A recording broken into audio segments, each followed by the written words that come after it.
yung dalawang pumatay na si Leopoldo Tan at saka si Andy Magdararo ay nilipat ho ninyo sa Bartolina. Yun po ang nangyari, Your Honor, Mr. Chair. Okay. Ito ang tanong ko, Mr. Chair, and para malaman ng mga miyembro natin. Sino po ang nagbigay ng order na ilipat si Andy at saka si Tata sa Selda 6 at ilipat yung titlong Chinese national? The ship commander, Your Honor, Mr. Chair. Nandito po sa blatter po ng logbook ng ship commander. Sabi po ni Chief Garma, yung pong tawag ninyo, may mga tao kami dyan na gagawa at huwag mo na questionin. And whether you like it or not, we will operate and do not interfere. Baka madamay pa pamilya mo. Mag-cooperate ka na lang or mananagot ka sa amin. Ano ba yung plano nilang ipagawa? Tungkol po doon sa pag-eliminate ng 3 Chinese nationals. Na meron silang operations doon, ipapapatay nila yung tatlong Chinese national, hindi po ba? Yes, Your Honor, Mr. Chair. Colonel Padilla, kamusta po kayo? Okay lang po, Your Honor. Kumain na po kayo? Nag-almusal na po kayo? Yes po, Your Honor. Kamusta naman po ang lagay ninyo doon sa detention center ninyo? Okay na lang din po. Well, we have already taken note of your request. But anyway, Mr. Padilla, or rather, Colonel Padilla, may sinumiti po kayong affidavit na bago. Yes po. Dated September 2, 2024, notarized po sa Taguig City. Totoo po ba ito? Yes po, Your Honor. If I will be given the chance, I can even submit an additional documents for that. Well, that will be upon the chair. But anyway, I have a copy of your affidavit, Colonel Padilla. And dito po ay may lagda po kayo sa 2 pahina. Ito po ay pirma po ninyo.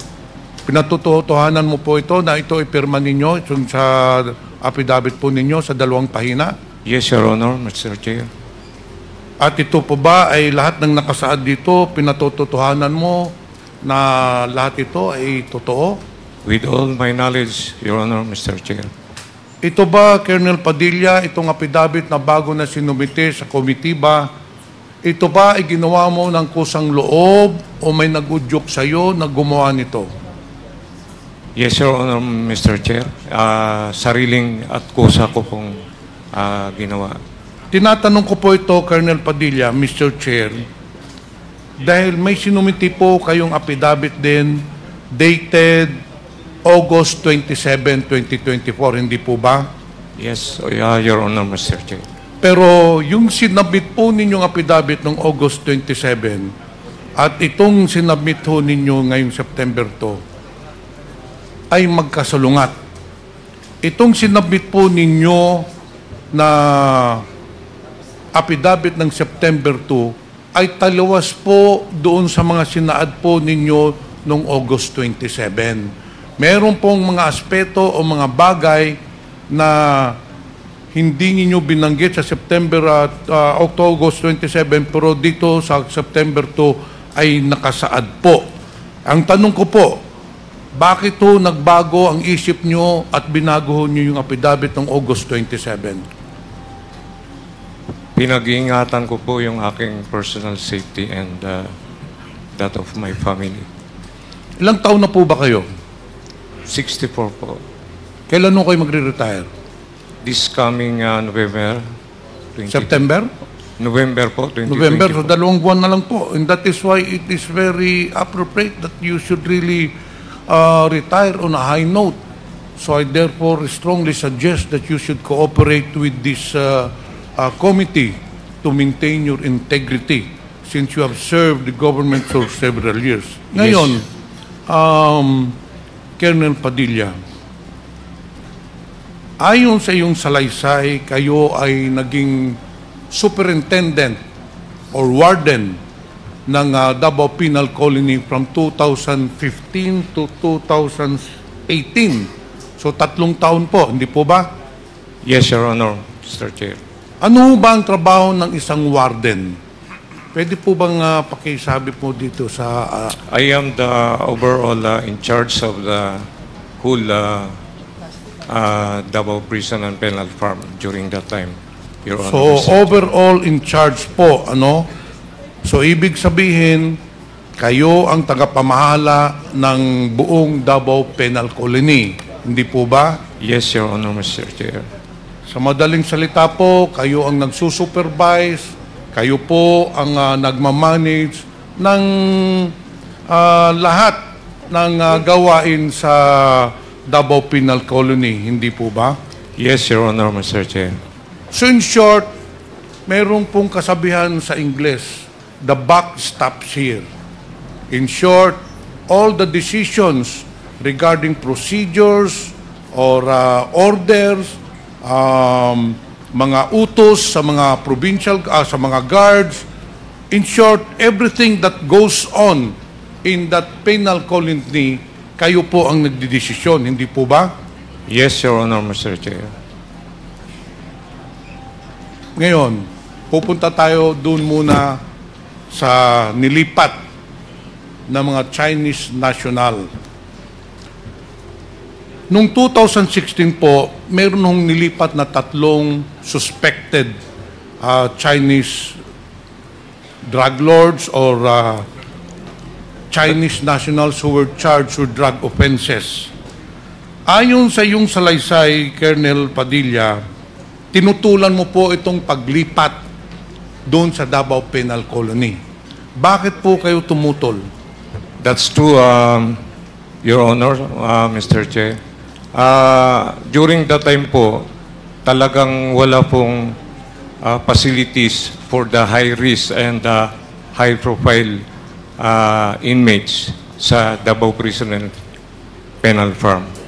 That's why the following year, 2017, nag-request po ako ng budget. Because of that, dinadalahan kami ng mga PDL, high risk and high profile. Nag-request po ako ng budget to construct super maximum facility in Davao Prison and Penal Farm. Yan po ang naging dahilan. Actually, I have a document opposing the transfer of the Chinese national during that time. And yung mga Chinese national pong yan, in fact, they have pending cases in Muntinlupa City na in-state ko po doon sa aking request, masyado pong magasto sa part ng gobyerno from time to time kung isasubwina to attend series of hearings in Muntinlupa City.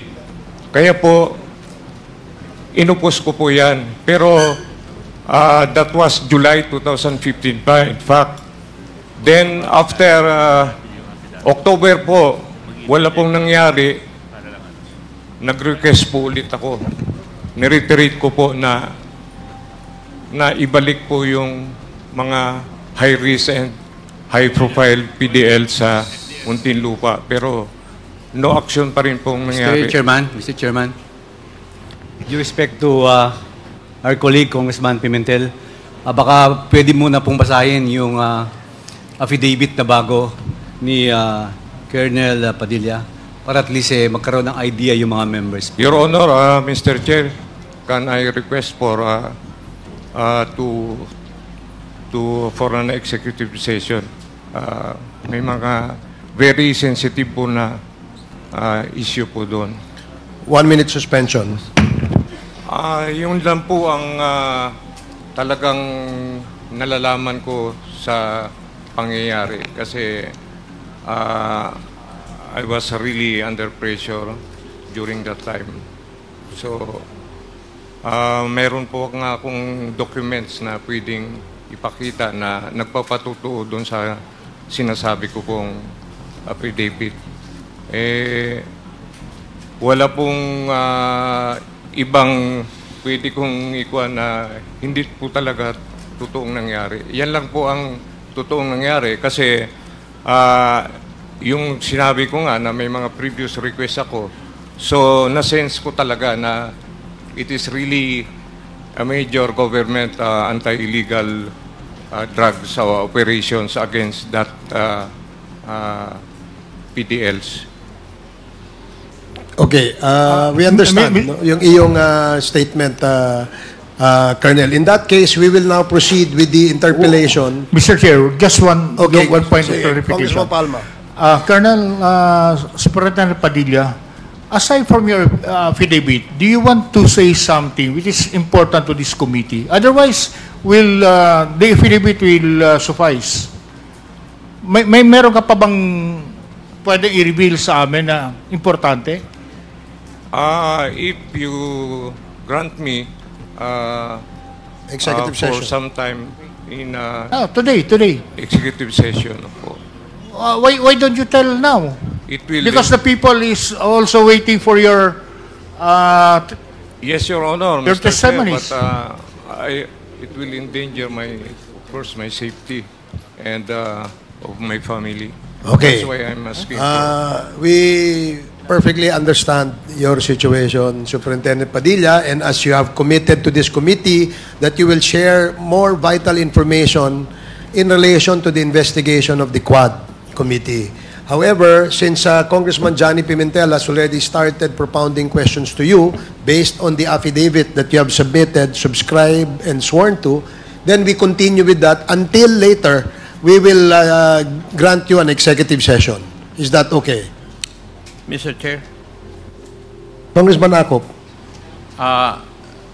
pwede po bang malaman kay Superintendent Padilla, yung bang impormasyon dito na ilagay nyo po dito sa affidavit nyo, hindi pa kompleto? Yan lang po yung ayon sa aking nalalaman, Your Honor, Mr. Chair. Kung kompleto na po ito, bakit po kayo humihingi ng executive session? Meron pong mga sensitive na issues na hindi ko po... So, meron po kayong hindi inilagay dito sa affidavit po ninyo? Yes,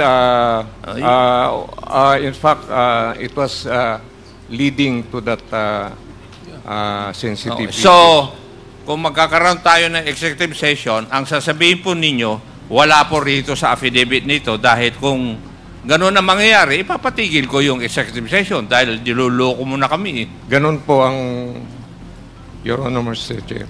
Thank you, Mr. Chair. Thank you, Congressman Akop. So again, the parliamentary status is that interpellations being made by Congressman Johnny Pimentel temporarily stopped because of emotion, which eventually was withdrawn by SDS Don Gonzales on the issue of executive session. Now, we will now proceed with the interpellations, and then after the interpellations on the affidavit of Colonel Padilla, and if there are any information that we want to solicit from him that is not within this affidavit, then we will probably grant him his request of an executive session. So we can now proceed with the questioning of Congressman Pimentel. Thank you, Mr. Chair. That is precisely what I'm driving at. Anyway, the members already have the affidavit, but based on my observations, the affidavit that does not disclose everything that happened in the killing of the three nice Chinese nationals. Anyway, ipagpatuloy ko po yung pagtanong ko. Naitanong ko na po kanina na nilipat na doon yung tatlong Chinese national. Ang tanong ko po, may memorandum ba? Kanino galing yung memorandum sa paglipat ng Chinese national galing National Penitentiary going to the Davao Penal Colony? Yes, Your Honor, I have... meron pong transfer order yan from the National Headquarters in New Bilibid Prison. Escorted by personnel. Yun po ang sinusunod nung escort based on that Okay, order. meron ng order. Meron kang kopya po niyan. Mr. Chair, ang sunod ko po na tanong, pagdating doon ng Chinese national, saan mo nilagay, anong selda mo nilagay yung mga Chinese national? Sinipti ko po in one cell within doon pa rin sa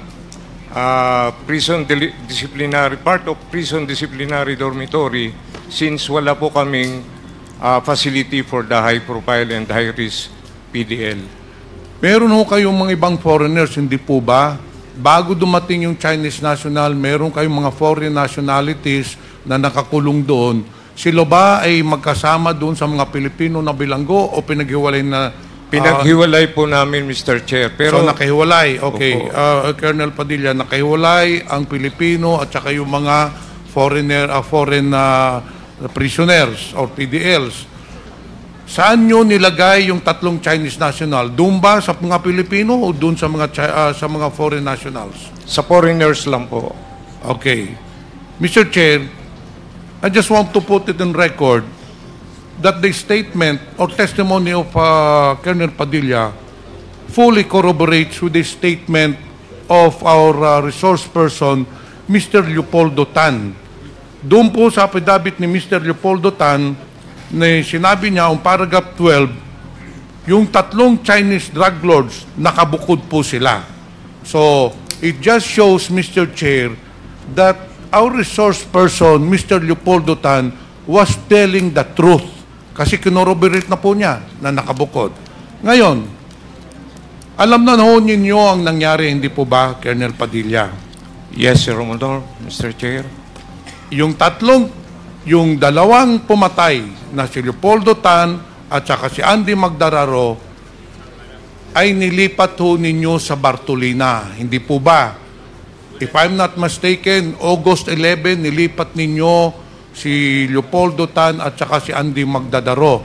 Hindi po ba? Nilipat ninyo sa Bartolina on the pretext na may nahuling sabu sa selda nila, kaya nilipat ninyo yung dalawa ng August 11. Hindi po ba? Yes, Your Honor, Mr. Chair. Okay. On August, after 2 days po, yung Chinese national na dumating doon, na binilanggo ninyo doon sa mga foreign nationals, binartolina naman po ninyo at isinilid ninyo doon sa selda 6 kung saan nandun yung dalawang PDL, si Leopoldo Tan at si Andy Magdararo. Hindi po ba? Yun po ang nangyari, Your Honor, Mr. Chair. Okay. Ito ang tanong ko, Mr. Chair, and para malaman ng mga miyembro natin, this is the big question.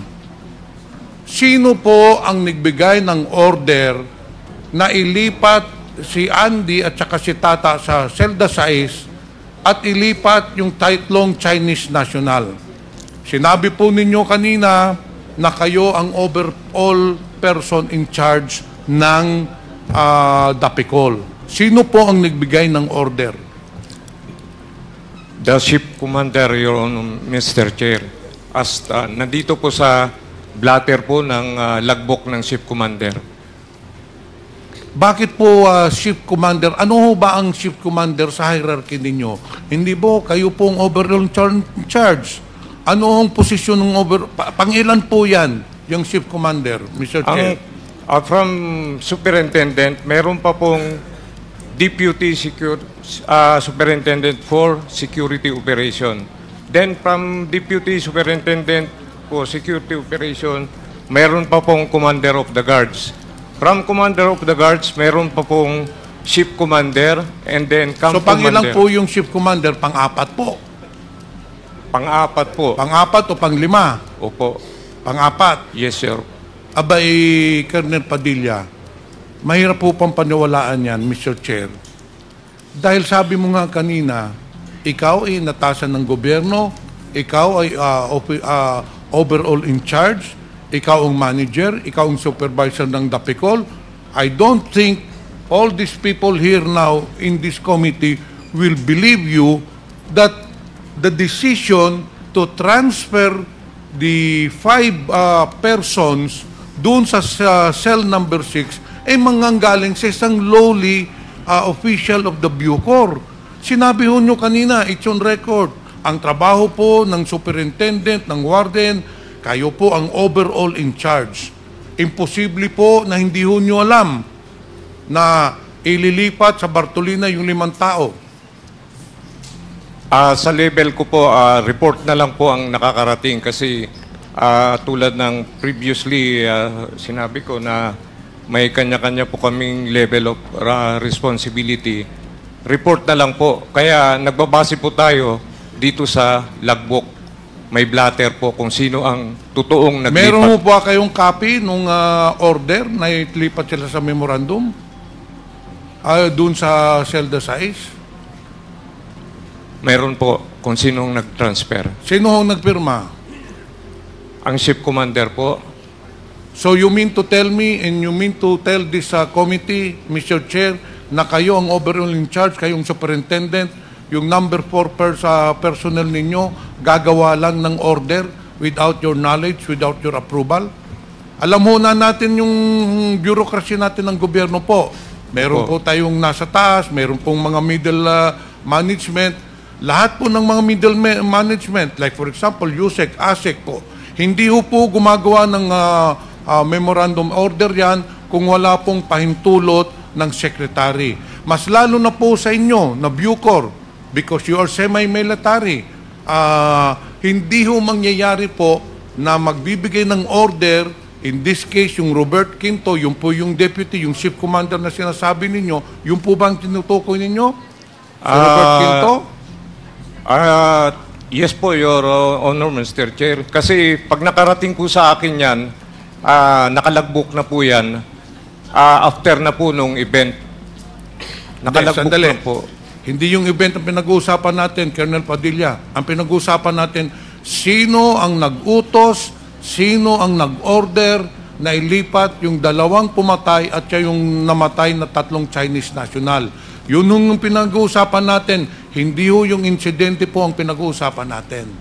Naka-reflect po rito sa blatter. Sino po yung ship commander? Si Juan Villajos, ang ship commander. Buhay pa ba yung taong yun? Buhay pa po. Pero ayun sa nakalagay dito sa blatter, wag mo natin pag-usapan po ang blatter, Mr. Chair. Yung blatter po, sa police po yan. Ang pinag-uusapan po natin yung order po. Yung blatter, iba ho yung dokumento ho yun ng police. Pag may krimen po na nangyari, doon po isasalaysay doon kung sino mga pumatay, sino ang namatay. Ang pinag-uusapan po natin dito, hindi blatter po. And that is not an acceptable document that will prove that you did not order the transfer. So yun lang po, Mr. Chair, isa na mga inconsistencies sa affidavit po or sa mga salaysay ni Colonel Padilla. So dito po tayo, sa salaysay po ninyo, sa paragraph 5, binanggit po ninyo na kayo ay nagkausap sa cellphone ni Colonel Ruyina Garma. Totoo po ba yun? Ito po ay sinumpaang salaysayo ninyo. Kayo po ang naglagay po dito. Yes, Your Honor, Mr. Chair.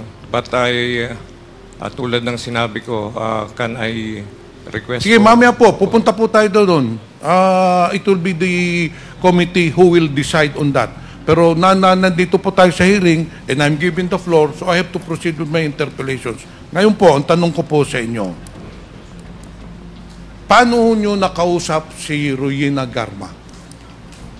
Meron ba kayong telepono? Telepon po, through Jimmy Meron ho Fortaleza. kayong telephone number ni Colonel Ruyina Garma? Wala po. Through PDL Jimmy Fortaleza lang po. Okay, sa salaysay po ninyo, nakausap po ninyo si Colonel Garma through PDL Jimmy Fortaleza. Mr. Chair, I'd like to put it on record that the statement testimony of Colonel Padilla definitely corroborates with the affidavit of PDL Jimmy Fortaleza on paragraph 5 nung unang linggo ng Agosto 2016, tinawagan ako ni Garma at sinabi sa akin, gusto niyang makausap si Superintendent Padilla. Pinuntahan ko si Superintendent Padilla para ibigay sa kanyang cellphone at makapag-usap sila at pinatotohanan ni Colonel Padilla na nag-usap nga sila through Jimmy Fortaleza. So again, Mr. Chair, nagpapatunay lang to na yung resource person natin na si Jimmy Fortaleza ay nagsasabi po ng totoo. Ngayon po, Mr. Chair, ang tanong ko po, Colonel Padilla, nung nag-usap na po kayo ni Colonel Reyna Garma, ano ho ang sinabi niya sa inyo? Yun pong nakalagay po sa aking affidavit. Akanay, Okay, babasahin ko po yung sinabi ni Garma. Sabi po ni Chief Garma, yung pong tawag ninyo, may mga tao kami dyan na gagawa at huwag mo na questionin. And whether you like it or not, we will operate and do not interfere. Baka madamay pa pamilya mo. Mag-cooperate ka na lang or mananagot ka sa amin. Ano ba yung plano nilang ipagawa? Naintindihan nyo ba? Kasi sinabi lang dito, meron kaming ipapagawa, meron kaming ipapa-operate. Ano ba ang pagkakaintindi nyo sa sinabi po ni Colonel Garma? tungkol po doon sa pag-eliminate ng 3 Chinese nationals. So sinabi niya, in short, Mr. Chair, ang sinabi po ni Garma, Colonel Padilla, na meron silang operations doon, ipapapatay nila yung 3 Chinese national, hindi po ba? Yes, Your Honor, Mr. Chair. Okay. After noon po, pagkatapos ninyo mag-usap ni Colonel Garma, sinabi nyo po kay Jimmy Fortaleza, sige, magkikita na lang kami ni Colonel Garma. Hindi po ba? Wala po akong matandang sinabi kong ganun. Ang natandaan ko po, yung, kung ano yung nilagay ko sa aking affidavit, kasi during that time, talagang intense pressured na po ako kasi nangyari na yung sa Abuyog Leyte, yung prison facility rin po namin doon, na pinasok rin po ng mga operatives. So, Mr. Chair, ibig yun yung sabihin, Colonel Padilla, na hindi nyo kilala, hindi kayo nagkita, not even once, ni Colonel Garma? Hindi po, kasi yung cellphone, hanggat maaari, ayaw niyang makuha ko yung number niya. Kaya yung cellphone na binigay nila kay Jimmy Fortaleza ang ginagamit po. Ayaw pong ma-identify yung kanyang number. Pero napaka-imposible po na napakalaking operation. Tapos through telephone lang po, Mr. Chair, isinunod po ninyo si Garma. Kilala po ba ninyo si Colonel Garma nung nag-usap po kayo? May first hand ba kayo just through a telephone call, naniniwala po kayo kaagad? Alam na ho ninyo natin na marami hong scammer. Sasabihin lang na ako si Colonel Garma, may operation ako dyan, meron kaming ipapatay. Lalo na ito, ang order is may papapatay kami dyan na Chinese national, ay naniniwala kayo kagad? Kahit na hindi nyo kilala yung tao? Kilala ko po siya, not personally, professionally, with her position as Deputy Chief of CIDG of Davao. So kilala po ninyo. Sabi nyo po kanina, hindi nyo kilala. So ngayon, Mr. Chair, pinatotohanan mo, nakilala mo si Colonel Garma. Sa position lang po, pero personally, wala po kaming, at saka doon lang po sa cellphone. Okay. Mr. Chair, pagkatapos na nag-usap kayo ni Garma, inutusan ka, huwag kang makialam, meron kaming operations dyan, may papapatay kami. Ano nang sunod na nangyari? Nag-usap pa ba kayo uli ni Colonel Garma? Wala na pong nangyaring pag-uusap pagtapos nun. Actually, Mr. Chair, nang maghuling pagkatapos sila mag-usap ni Colonel Garma, doon na po ginawa yung plano, which I certainly believe, wag sana po kayo magagalit, which I certainly believe that Colonel Padilla is heavily involved in the planning. Kasi po, unang-una na question, hindi po mangyayari ang pag-transfer ng 2 pumatay at 3 namatay kung hindi manggagaling sa warden ang order. If I may, Mr. Chair, Your Honor. Yung unang sinabi nila, instruction, na kailangan gumawa ako. Pero hindi ko po pinansin yun. Kaya galit na sila sa akin. Gumawa po sila ng ibang strategy. Kasi parang nababagalan sila sa akin. Wala po akong ginagawa. Hindi po ako kumikilos during that time. So, gumawa sila ng another strategy na parang blind nila ako sa pangyayari. Kasi, further, Mr. Chair, Sige, please proceed. kasi po, sinafety ko talaga yan dyan sa prison disciplinary. Yung prison disciplinary ay yung foreigner cell.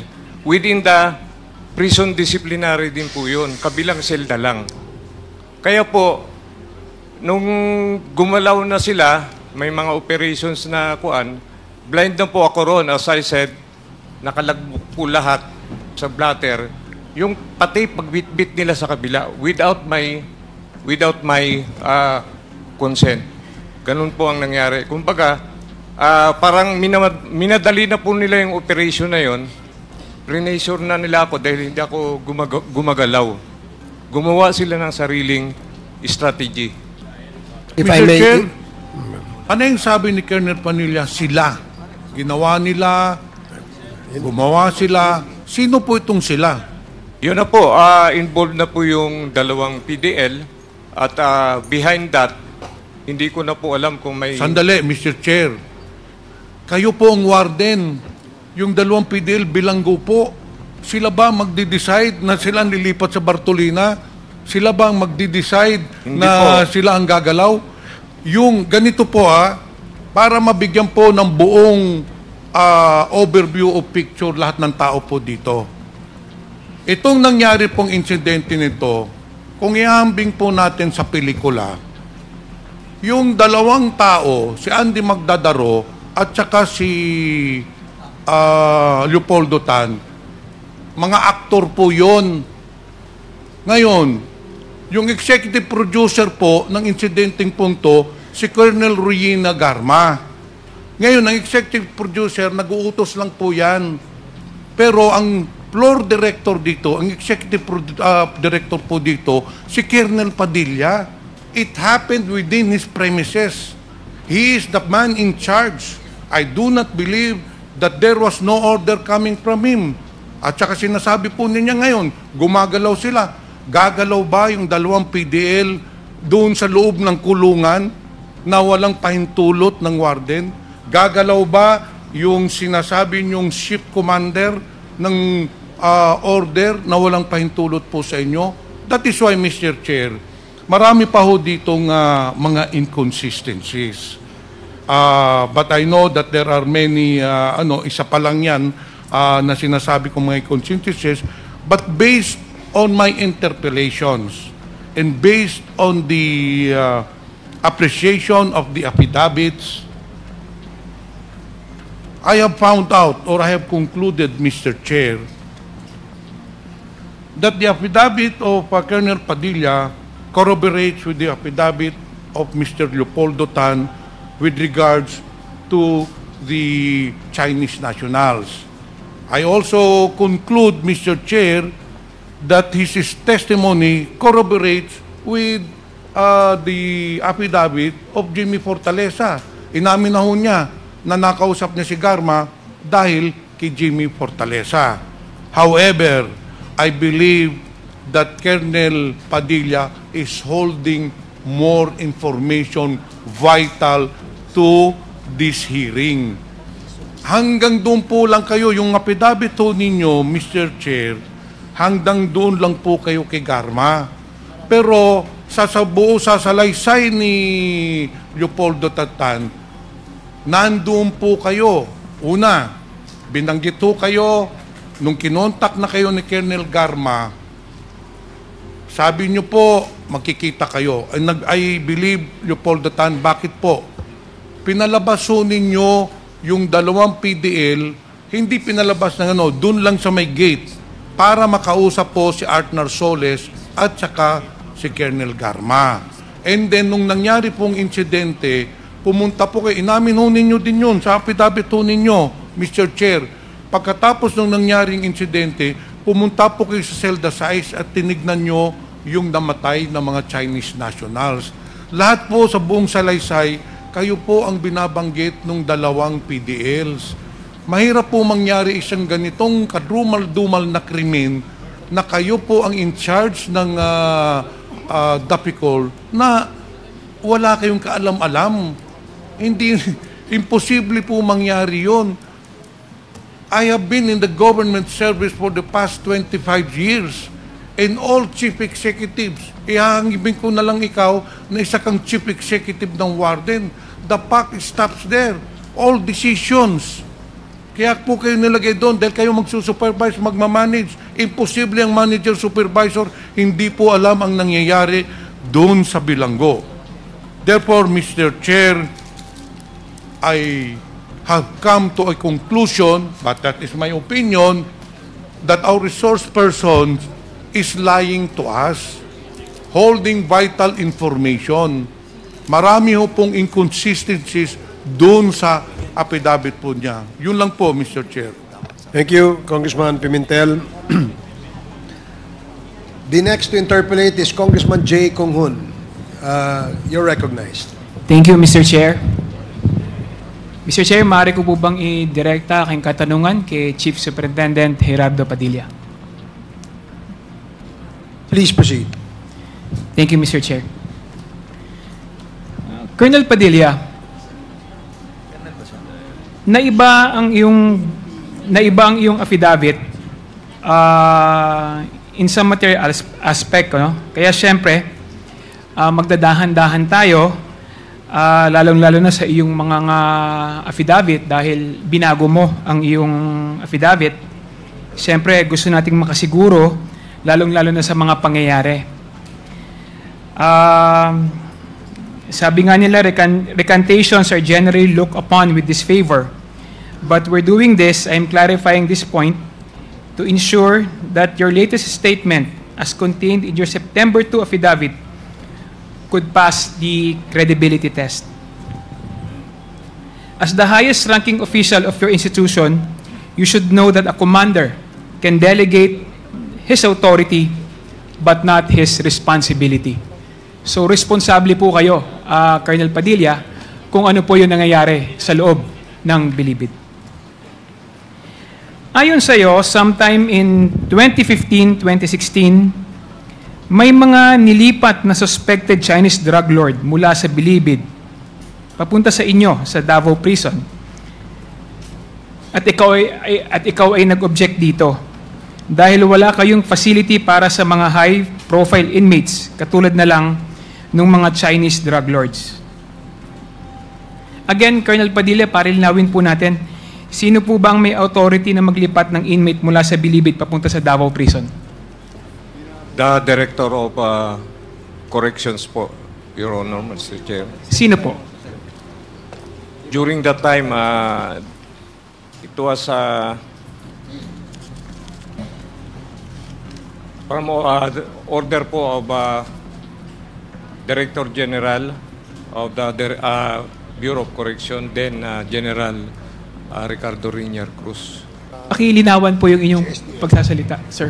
Director General Rinier Cruz po ang nag-transfer sa Davao. Covered po ba ito, sir, ng memo or any directive? Yes, Your Honor, Mr. Chair. So may kasulatan po kayo ng transfer? Yes, Your Honor, Mr. Chair. Colonel Padilla, hindi ba parang ito ay highly irregular?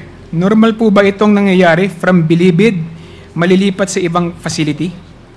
That's why I oppose the transfer, Your Honor, Mr. Chair, with my letter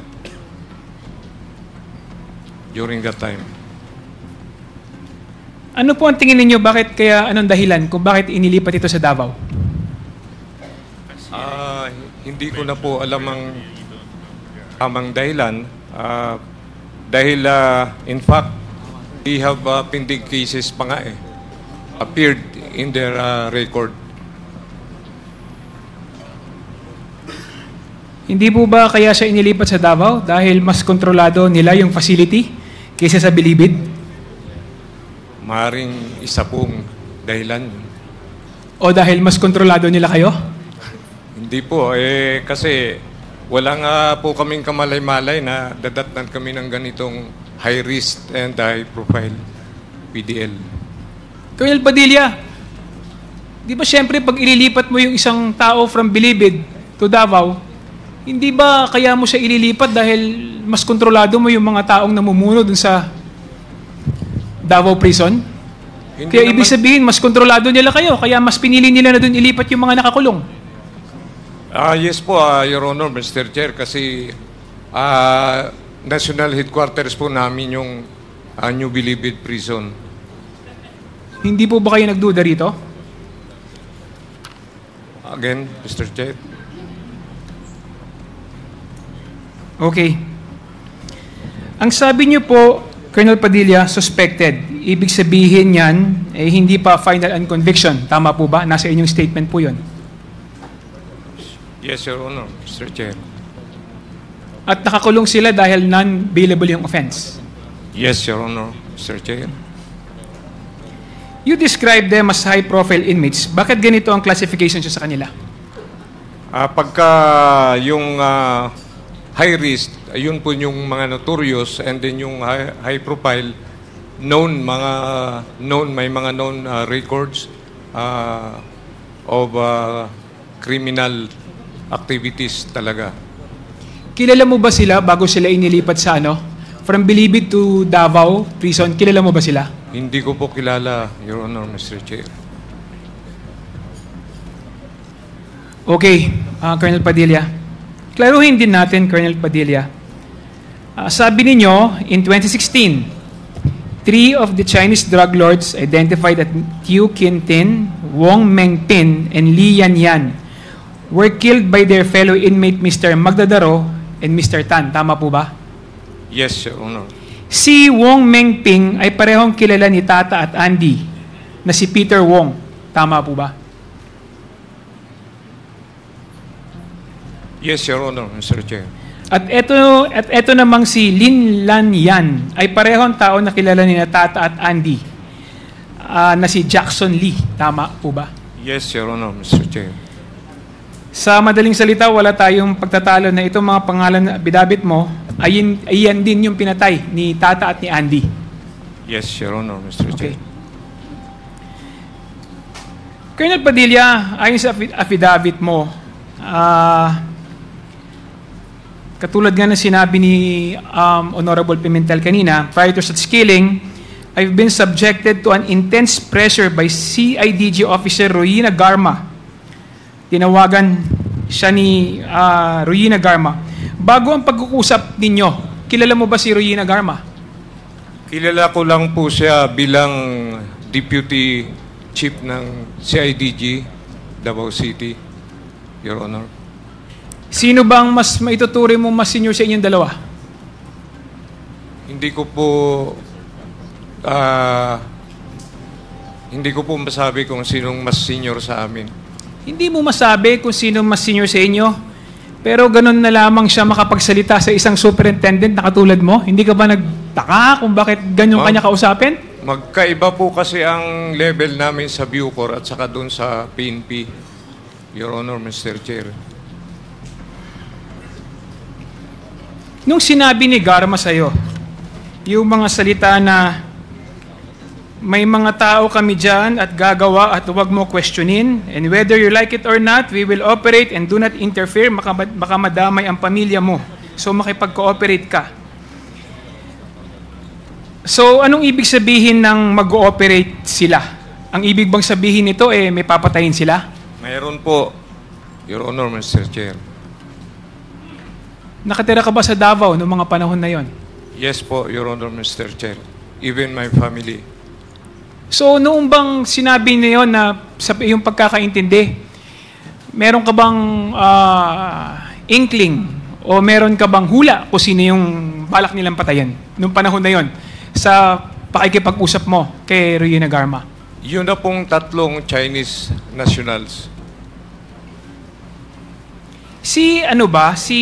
Itong si CIDG Officer Garma, ito ba yung kaparehas na si Rowena Garma na in-appoint ni Presidente Duterte para mag-head ng PCSO? Yes, Your Honor, Mr. Chair. Colonel Padilla, kilala mo ba si Presidente Duterte? As former mayor and president of the country, Your Honor, Mr. Chair. Personal, kilala mo ba siya? No, Your Honor, Mr. Chair. Nakita na ba kayo? Hindi po nangyari. Nagkita na po kami.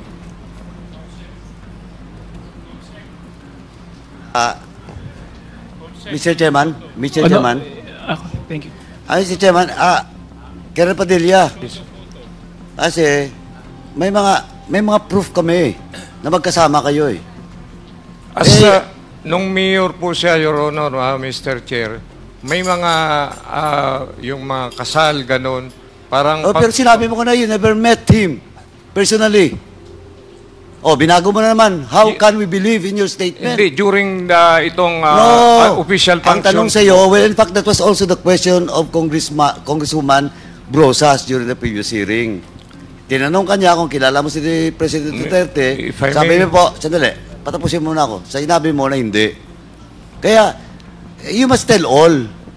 You must be truthful to your statement. Hindi ko po talaga kilala, Your Honor. May mga question, kasal, siyempre public picture ganon in Davao City. Meron kayong mga pictures. Meron kami.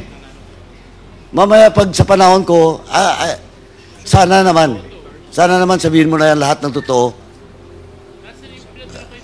Kasi alam na namin yung buong story. Ayan. Yung puzzle, buo na yun. Yan That was taken during when he was a mayor in Davao City. Anong circumstance? Diba pareho kayong ninong dyan? Nagkumpare kayo?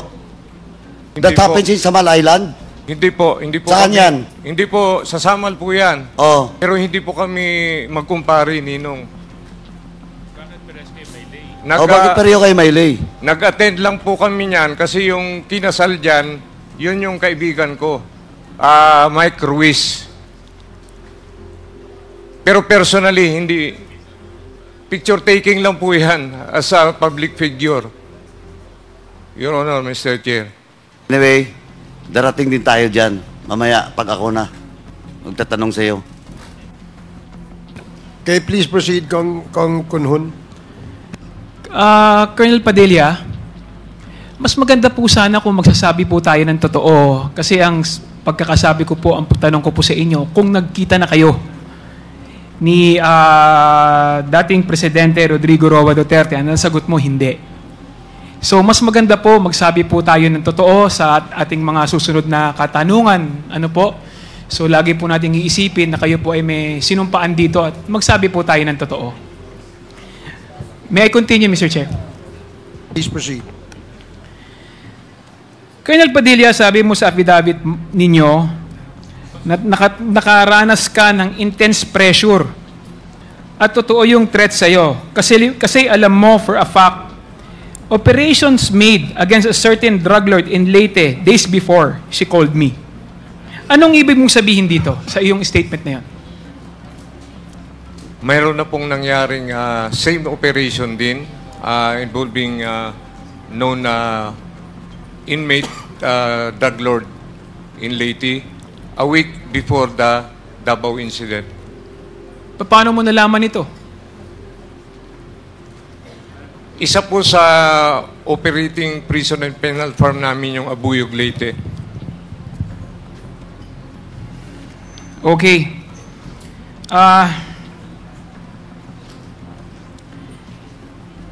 Colonel Padilla, sabi mo sa iyong statement, you became worried of your safety, of my safety, and I began to observe the personnel of Davao Penal Colony, who among them were the people referred to by CIDG Karma.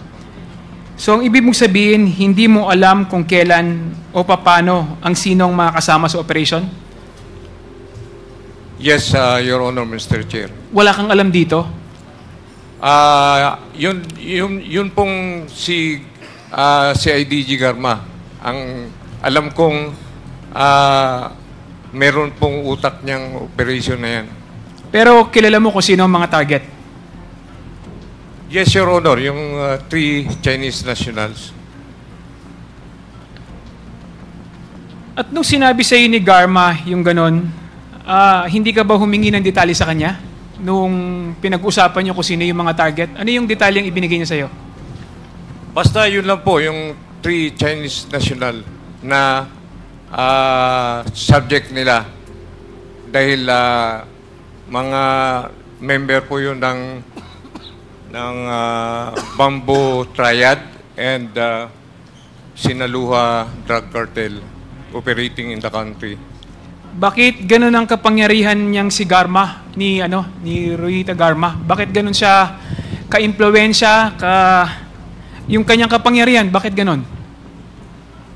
Dahil sa IDG po siya ng Davao City. So, under po sa area ng operation nila yung Davao, buong Davao. Hindi ba dahil sa iyong palagay, kaya mo rin siya sinusunod at hinahayaan mong kausapin kang ganun dahil tingin mo ba nakarekta siya kay Pangulong Rodrigo Roa Duterte? Marahil ganun, Your Honor, kasi naging mayor si President Duterte. Kahit na during that time na siya ang deputy CIDG and naging station commander pa po ng isang presinto sa Davao City.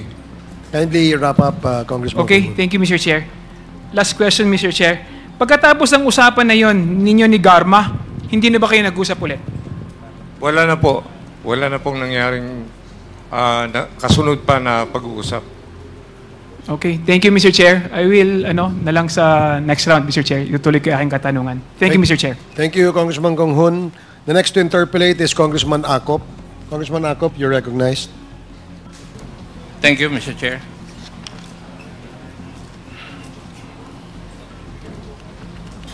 Superintendent Padilla, dalawa po ang inyong affidavit, di po ba?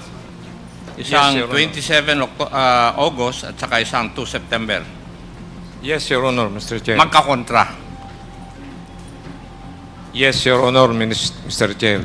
Binago ko po dahil So, ibig sabihin, nagsinungaling ka nung una at sinumpa mo yun. because of my... Paano kami maniniwala ngayon sa iyo na totoo na yung pangalawa mong affidavit? Kung dun sa umpisa, una pa lang, nagsinungaling ka na. Because of my personal safety, Your Honor, Mr. Chair. Because of your personal safety, nagsinungaling ka? Opo. Kasi Ngayon, gumawa ka ng second affidavit. hindi ko naman po akalain na Hindi. didivulge. Hayaan mo muna, patapusin mo muna ako. Gumawa ka ng second affidavit mo disregarding your personal safety already. Tama po ba ang aking kaisipan? Hindi ko po akalain na in this hearing, ang pagkakalam ko po is through executive session.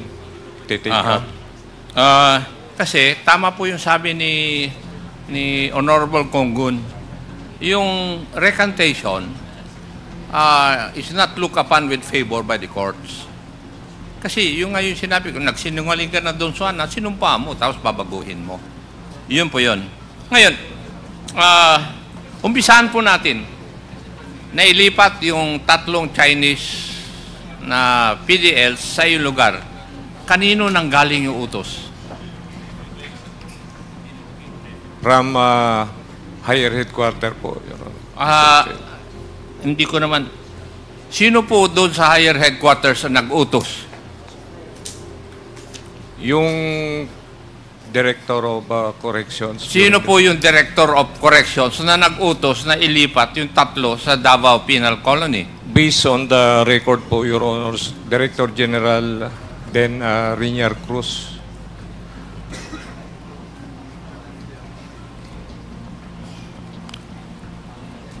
At sinabi mo rin na nag-object ka rito. Yes, Your Honor, Mr. Chair. Do you have any piece of evidence that would show o magpapakita na nag-object po kayo? Yes, in fact, it was the first letter which I opposed to the transfer dated July 27, 2015 and nireiterate ko po ng October 2015. O sige, narinig ko na yung sinuot mo kanina eh. Tinatanong ko lang kung meron po kayong ebidensya. Could you please submit to this committee yung ebidensya po na yun na kayo po ay nag-object? Thank you.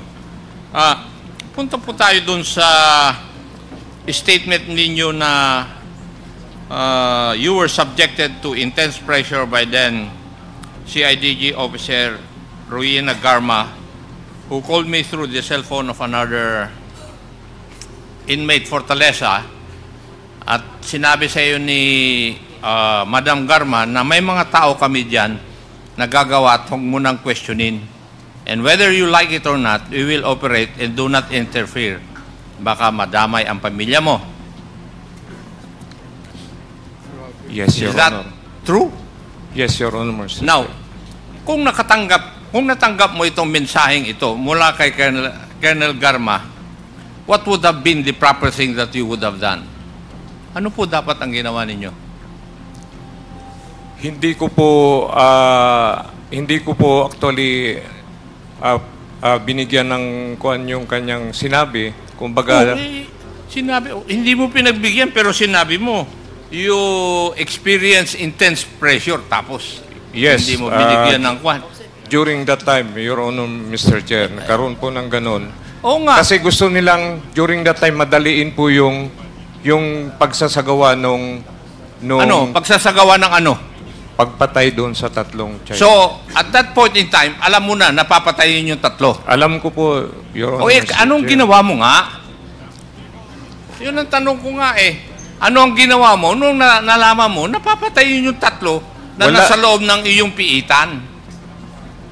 Marami kang pagsisinungaling, Colonel eh. Kasi nakakulong po yun, hindi ko talaga akalain na mailalabas po doon sa pinagkulungan nila. Merong ano? Hindi ko po akalain na mailalabas po dahil naka-safekeeping po doon. Ako po ang nag-order na safekeeping dyan. Pero antimano, inamin mo na alam mo na napapatayin yung tatlo. Yes. Pero wala kang ginawa.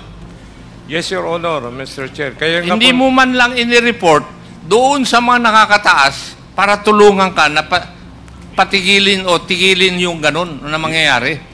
Your Honor, Mr. Chair, kaya nga umihingi ako ng executive session kasi napakasilan po yung... Sige, let us see kung kwan. Pero ako ang unang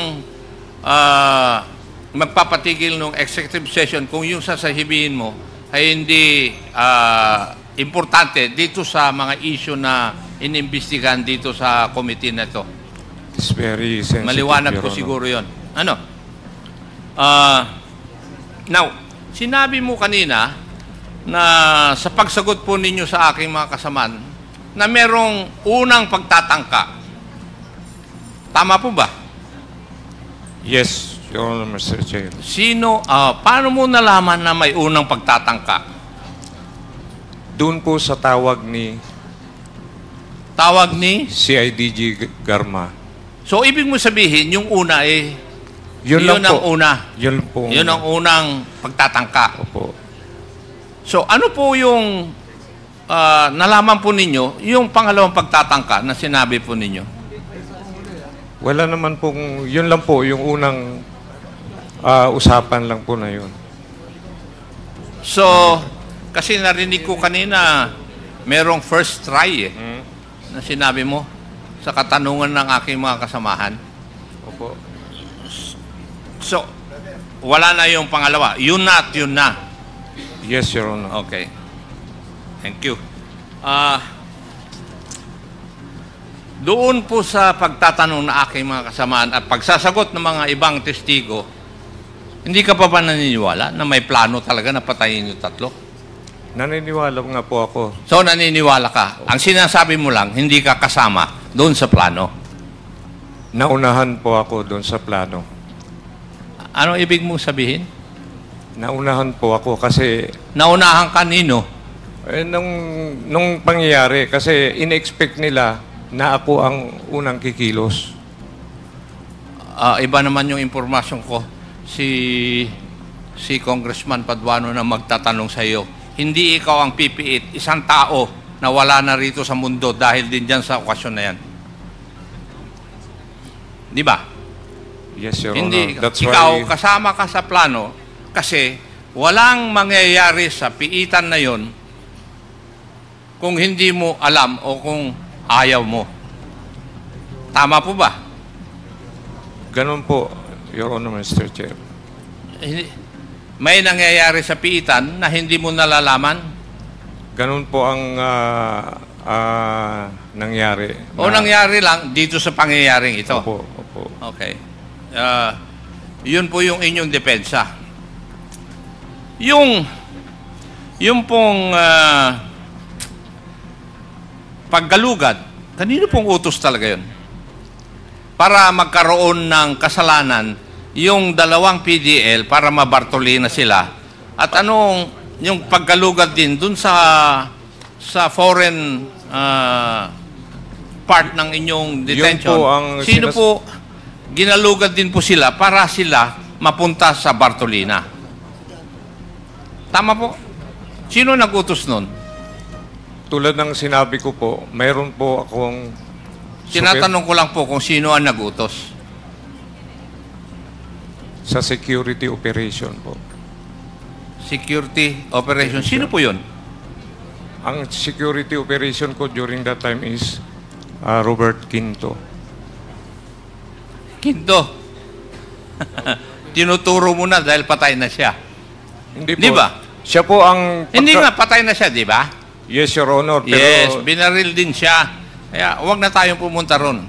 Kasi kanina, nung last hearing, sinabi ni Tiniente Poro na ang nag-utos ng paggalugad doon sa lugar ng mga incheck at saka yung dalawang PDL, kayo po ang tinuro. It's a matter of record. Nandun po. Kaya, ginawa yung galugan na yun para magkaroon ng dahilan para madala sila sa Bartolina kung saan sila papatayin. Kasi, nandun din dun sa statement na sinabi nung dalawang nautusan na papatay na mahirapan sila dahil nandun sa ibang lugar, yung 3 inchik, at nasa ibang lugar sila. Kaya ginawa ng paraan na mapupunta sila sa iisang lugar, sa selda number 6 ng Bartolina. Tapos, inamin din ng iyong in charge sa Bartolina na punong-puno yung Bartolina. Pero yung selda number 6, dadalawa lang ang nandun. At doon din nala yung 3 inchik na pinatay. Kaya, kung tutuusin, kung ikaw ay investigador talaga, makikita mo na parang may plano. Di ba? Ikaw na rin nagsabi. mayroon po Sabi talaga. mo na may plano. Mayroon po talaga. Yes. Your Honor. Kaya lang, ang sinasabi mo, hindi ka kasama sa plano, pero hindi naman mangyayari po ito kung tatanggihan nyo o hindi nyo papayagan. Thank you, Mr. Chair. Thank you, Congressman Nakop. The next to interpolate is Congressman Paduano. You're recognized. Thank you, Chairman. Anyway, Mr. Chairman, eto lang po, Colonel Padilla, kasi buo na po yung puzzle. Buo na namin po. Ngayon, we're just requesting you to tell the truth. Now, in my question, pag hindi mo kayang sagutin in public, you will just tell me na you will request for an executive session. Okay? Kaya nga po, humihingi po ako for an executive session. Kaya nga po, tanungin muna kita, just to establish the premise that indeed, Di ba, Your Honor? you can be allowed for your request, okay? Ano lang po, premise lang, Sige po. okay? Sabihin mo lang pag hindi mo masagot, okay? Sa executive session na lang, just in case, okay? Now, number 1, actually, Colonel Padilla, based on our investigation, alam namin, you're the most less corrupt in Davao Penal Colony. Alam po namin yon. Na-check na po namin yung records. Na-check na rin po namin yung mga statements coming from your peers during that time. For example, if I ask you, do you know Dr. Derla? Yes. Di ba, he was also ambushed, but fortunately, nabuhay. Yes, Your Honor. Tama. And the time he was assigned. Di ba, he was assigned in Davao Penal Colony. Yes, Your Honor. Okay. Now, so alam mo yon. Alam mo rin siguro ang kwento doon. Alam mo, di ba? And can you commit to us that you will divulge the reason behind? Yes, Your Honor. Okay, second. Wag na tayo, ito, actually, yung bagong ano mo, yung 9 to 11 nyo, mali ito eh. Hindi totoo to eh. Hindi totoo yung paragraph 9, 10, 11 in your affidavit. Hindi totoo po to. Kasi, if I ask you, kanina tinanong ka ni Chairman Ako with regards to the Galugad, malinaw po, walang pakialam na si Quinto the time. Sinabi na po ni Foro na at your orders, galugudin. Maggaluga doon sa INSEC at saka sa dalawang PDL. Established na po yon. Now, sabi mo dito, during the time, off-duty ka na nung nangyari, di ba? Tama? Okay. Now, if you are off-duty, sino naka-duty during the time? Second, high-ranking, kasi 24/7 dapat yan, di ba, Bucor? Yes, sa inyo? Your Honor. Sino yung next? Of course, your deputy.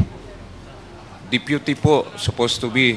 In absence of deputy, No, ang tinatanong ko ngayon, sino? Sino yung nandun? Commander of the Guards po. Eh, saan si Quinto during the time? Wala po doon. Outside, dahil nakatira po sa labas. So, wala siya. Wala siya. Wala rin siyang travel sa Manila during the official travel during the time. Parang nagkaroon po ng parang may Wednesday siguro. Sabado po nung nangyari. Yeah, August 13. Chinek ko na po yung records eh. August 13, he was not during the week. Yes. Tama? Ganun Okay. po. Kaya yung statement po dito na yung security for operation, blah, blah, blah, Robert Quinto, patay na yun eh. Pero alam ko rin yung kwento dito. Alam mo rin siguro. Yes. Okay. Next question. Is Dr. Derla and ito sinabi ko na kanina, you're the less corrupt. Ito. With due respect, of course, to former Colonel, now deceased, Quinto. Alam mo naman yung relasyon ni Quinto, ni Derla sa tatlong Chinese, especially kay Tony Lim. Alam mo yun, di ba? Yes, Your Honor. Now, can you divulge it during the executive session? Yes, Your Honor. At least para lang po maklear din natin yung pangalan ni Quinto with regards to that killing. Kaya nga po, humihingi ako ng... Okay na. I just want to establish muna. Kaya nga, nung nakarang hearing pa, sinabi ko na alam na po namin yung puzzle. Tapos na po yun.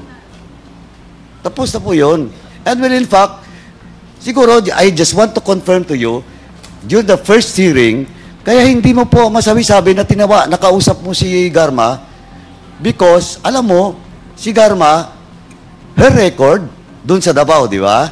As CIDG, as Chief of Police of a station, di ba? Very close to the President, di ba? Alam mo yun, di ba? Kaya medyo wala kang choice. Yes. That's true. The same as true for all those persons involved in this particular plan. Tama? Yes. Okay. Now, so, do you commit? Sabihin mo na lahat na hindi na ako magtatanong doon. Sabihin mo na you narrate na lang doon sa executive session po. Yes. Kasi gusto ko rin i-clear yung pangalan ni Deputy Superintendent Quinto with regards to what happened. Yes, Your Pero Honor. I will not clear his name with regards to his affiliation with the three Chinese. And, pwede natin, well, in fact, kilala mo rin, si Macariola. Tama? Yes, Your Honor. Tila ba? And do you confirm that Macariola is very close to classmate ni Quinto? Yes, Your Honor. Oh, Sir. di ba? Okay, tell all ka na doon. Ayop kasi as stated by Congressman Acop, Pag hindi ka nagsabi ng totoo, we will cut short your statement Yes, during the Your executive Honor. session. Yes, Your Honor. Tsaka po, marami pa po eh. May mga complication ka kasi. Ang dami dito. For example, Inspector Glasse. Ito, Glasse. Inspector Edgardo Mendoza. Chief Inspector Roque. Now assigned in Sablayan. Si Glasse nasa NBP ngayon, di ba? Tama? Davao po. Davao pa rin. Okay. Now, si Roque is in Sablayan. In Davao po. In Davao pa rin. O, tama. And marami pa po. Mga names. Kasi we have already checked. Pero as I've stated, I hope you will say it all during the executive session. Kasi, again, let me stress, ikaw po, less corrupt ka. Doon sa loob ng ano po. Thank you po. Nakuha ko na po yung background mo. Kaya lang, I do believe na na-pressure ka lang. Kaya tell all na. Tell all na kasi wala na eh. And you will be retiring by November, di ba? Tama. Kasi baka magpatong-patong pang kaso mo because of this. Okay? So, you commit na to this committee. Okay, ha? Yes po, Your Okay. Honor. That's all, Mr. Chairman. He has already committed and let's see what will happen during the executive session. Thank you, Mr. Chairman. Thank you, Congressman Paduano. The next to interpolate is Congressman Benny Abante. You are recognized. Thank you, Mr. Chair. Magandang tanghali po, Superintendent Padilla. Marami nang naitanong sa inyo at ako'y nagpapasalamat sa inyong mga sagot. I hope that you're really honest enough today sapagkat sinabi nga po ni Congressman Acop na yung inyong unang affidavit na pinadala rito ay pawang kasinungalingan, no? At ngayong bagong affidavit ninyo ay talagang sinasabi ni po ninyo that you are now telling the truth and nothing but the truth. Niyo ba? Yes po, O, Your nabanggit Honor. po ninyo rito ang pag-uusap po ninyo ng CIDG Officer Royina Garma. Babanggitin ko uli ang pinag-usapan ninyo. Ang sabi sa inyo na Chief Garma, and I quote, may mga taong kami dyan nagagawa at wag mo nang questionin. And whether you like it or not, we will operate and do not interfere. Baka madamay pa pamilya mo. Alam mo na si Congressman, Colonel Garma, babae, di ba? Yes po. Ibig niyo sabihin na iniwala kayo na ang isang babae pwedeng sabihin to sa inyo? Hawak po nila ang... Alright. Sinabi nyo that you were nagkaroon kayo ng intense pressure. Yung intense pressure, ibig sabihin natakot kayo, sinabi niya. Kayo ba ay nagkaroon ng intense pressure sa kanyang sinabi o sa isip ninyo meron pang tao behind what Chief Garma said at mas mataas po ito? That's true. Hindi po kayo natakot dun sa sinabi ni Chief Garma eh. Kinabahan kayo sapagkat alam ninyo na mayroong mas malaking tao behind what Chief Garma said. Yes po. Kanina po, nabanggit ninyo, tinanong po kayo ng isang colleague namin dito about the former president. Pinanggit niyo yung mayor pa siya. Ano po, nung si Chief Garma ay naging commander ba sa Davao? Si DG po. O therefore, ang binabanggit ninyo, ito, yung pong behind the big person, sa sinabi po ni Chief Garma, ay inyong ini-implicate ang ating Pangulo, ang ating former president. Ganun po ba? Hindi ko naman po in-implicate, pero hawak po sila ng mas mataas. Okay, ibig sabihin yan, hawak po si Chief Garma ng mas mataas. At ang mas mataas niyan ay ang dating Pangulo. Tama ba ako? Yes, Your Honor, Mr. Chair. Okay, Mr. Chair, yun lamang po, sapagkat atin narinig na binanggit po ni Superintendent Padilla na merong mas mataas kaya siya natakot tungkol sa sinabi ni Chief Garma. Salamat po. Thank you, Congressman Abante. The last to interpolate is our Senior Deputy Speaker, Dong Gonzales. You are recognized. Thank you, Mr. Chairman. Good morning, Colonel Padilla. Yes, Your Honor. Mr. Chair, good morning. Medyo nanginginig pa po yung kamay nyo ngayon, o hindi na? Hindi na po, no? Last August 28, medyo hindi ka masyadong kalmando. May tanong lang po ako sa inyo. Naniniwala ka na ngayon, tinanong ko si Tata, na tumawag si Colonel Garma sa inyo. At sabi mo, hindi mo nakausap. So, tinatanggap mo na ngayon na nag-usap kayo ni Colonel Garma. Yes, Your Honor, Mr. Chair. In fact, hindi ko po sana nasagot nung previous kasi I am worry of my Safety. safety. Salamat, Colonel Padilla. Ngayon, Colonel Padilla, meron na po akong hawak dito na sinumpahang salaysay ni Ginoong Leopoldo Tan na naging subject ng nakaraang investigasyon noong April 28, 2024 sa page number. Comsec, pwede po pakiabot lang kay Colonel Padilla po ito.